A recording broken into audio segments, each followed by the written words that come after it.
জামায়াত আমিরের সাথে দেখা করার পর জাতীয় নাগরিক পার্টি এনসিপির আহ্বায়ক নাহিদ ইসলামের বাসায় যান বিএনপি চেয়ারম্যান তারেক রহমান। সন্ধ্যায় রাজধানীর বসুন্ধরা আবাসিক এলাকায় জামায়াত আমিরের সাথে তার বাসায় সাক্ষাৎ করেন বিএনপি চেয়ারম্যান। সেখান থেকে এনসিপির আহ্বায়ক নাহিদ ইসলামের সাথে দেখা করতে সার্কিট হাউস এলাকায় তার বাসায় যান তিনি। উপস্থিত আছেন এনসিপি নেতা আখতার হোসেন ও সার্জিস আলম। জাতীয় নাগরিক পার্টি এনসিপির আহ্বায়ক নাহিদ ইসলামের সাথে দেখা করতে তার সার্কিট হাউসের বাসায় গেছেন বিএনপি চেয়ারম্যান তারেক রহমান। সেখানে আছেন আমাদের সহকর্মী পার্থ সাহা। আমরা যুক্ত হচ্ছি পার্থ সাহার সাথে। পার্থ, নাহিদ ইসলামের সাথে তারেক রহমান দেখা করেছেন, বাংলাদেশের ইতিহাসে এটি একটি অনন্য বিষয় হয়ে দাঁড়িয়েছে। এই দেখা করার বিষয়ে বা এই যে আসলে বৈঠক, সেই বিষয়ে আপনি কিছু জানতে পেরেছেন কিনা, বিস্তারিত জানাবেন। তাসনুবা, যেমনটি বলছিলেন, এটি বাংলাদেশের ইতিহাসে সত্যিই অনন্য, কারণ এর আগে কখনো এত বেশি সংখ্যাগরিষ্ঠ ভাবে বিজয়ী হওয়ার পর সম্ভাব্য প্রধানমন্ত্রী তিনি বিরোধী দলীয় নেতাকর্মীদের সাথে আসলে বৈঠক করেছে বলে এখনও জানা নেই, এমনটি বলছেন নেতাকর্মী। আমি এই মুহূর্তে রয়েছি নাহিদ ইসলামের বাসভবনে। এখানে কিন্তু সংবাদকর্মী যারা রয়েছেন তারা অধীর আগ্রহে রয়েছেন।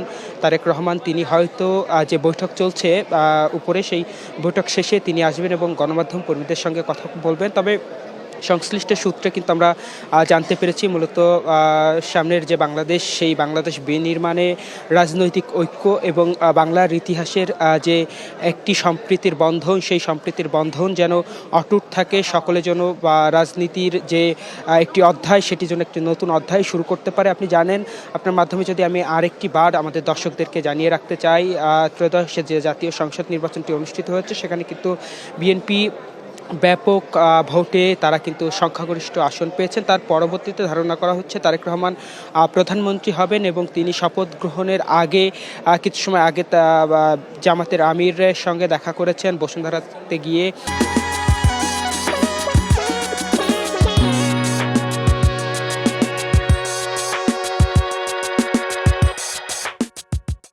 এখন তিনি সার্কিট হাউসের নাহিদ ইসলামের এই বাসাটিতে এসেছেন মূলত রাজনৈতিক যে মেলবন্ধন এবং রাজনৈতিক ঐক্য এবং বাংলাদেশ বিনির্মাণের যে যাত্রা, সেই যাত্রায় সকলকে নিয়ে তিনি এগিয়ে যেতে চান, এই প্রত্যয় ব্যক্ত করেছেন দলীয় নেতাকর্মী যারা রয়েছেন। আর উপরে আসলে তাসনুবা কী বিষয়ে আসলে আলোচনা হচ্ছে, এই বিষয়ে এখনও সুস্পষ্ট ধারণা পাওয়া যায়নি। তবে নেতাকর্মীদের সাথে সংশ্লিষ্ট সূত্র বলছেন শপথ গ্রহণের আগে বিরোধী দলীয় নেতাকর্মীর সঙ্গে আসলে তারেক রহমানের এই সাক্ষাৎ অবশ্যই নতুন কিছু এবং দেশের জন্য যে ভালো বার্তা আসলে সেটি বয়ে নিয়ে আসবে। তবে এই যে বৈঠকটি চলছে, সেই বৈঠক শেষেই আসলে আনুষ্ঠানিকভাবে ব্রিফিং করবেন হয়তো এনসিপির আহ্বায়ক নাহিদ ইসলাম বা তারেক রহমান, তিনিও আসলে কথা বলার যে কথা সেটি রয়েছেন।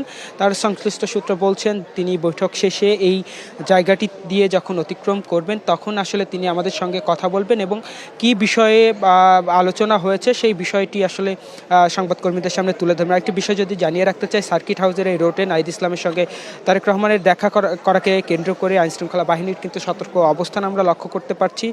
র্যাব, পুলিশ এবং সাদা পোশাকে গোয়েন্দা সংস্থার লোক এবং সিএসএফ যে নিজস্ব ফোর্স, সেই ফোর্সও কিন্তু এখানে মোতায়েন করা রয়েছে। কিছু সময়ের মধ্যেই হয়তো তারেক রহমান তিনি নামবেন। আরেকটি বিষয় আপনাকে জানিয়ে রাখতে চাই, আজ এই বৈঠকে কিন্তু অংশ নিয়েছেন তারেক রহমানের সঙ্গে মির্জা ফখরুল ইসলাম আলমগীর এবং এনসিপির পক্ষ থেকে কিন্তু রয়েছে সার্জিস আলম এবং আখতার নাহিদ, অর্থাৎ তিনজন এনসিপির তিনজন নেতা কিন্তু রয়েছেন এই বৈঠকে।